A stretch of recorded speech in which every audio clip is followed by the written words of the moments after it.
চুয়াডাঙ্গার দর্শনায় আন্তর্জাতিক চেকপোস্টে BGB BSF company commander পর্যায়ে পতাকা বৈঠকের মাধ্যমে ভারতে অনুপ্রবেশকারী ১২ বাংলাদেশি নাগরিককে আনুষ্ঠানিকভাবে হস্তান্তর করেছে বিএসএফ।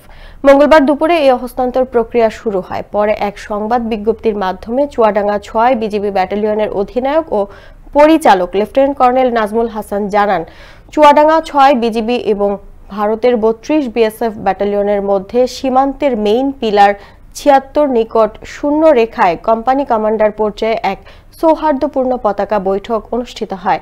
পতাকা বৈঠকে চুয়াডাঙ্গা ব্যাটালিয়নের দর্শনা কোম্পানি কমান্ডার সুবেদার আশরাফুল ইসলাম এবং ভারতের ৩২ বিএসএফ ব্যাটালিয়নের Gede company commander AC Surender Singh উপস্থিত ছিলেন। আলোচনার এক পর্যায়ে পূর্বে বিভিন্ন সময়ে বাংলাদেশ থেকে অবৈধভাবে ভারতে অনুপ্রবেশকারী ১২ জন বাংলাদেশি নাগরিককে ভারতীয় সীমান্তরক্ষী বিএসএফ বিজিবির নিকট আনুষ্ঠানিকভাবে হস্তান্তর করে।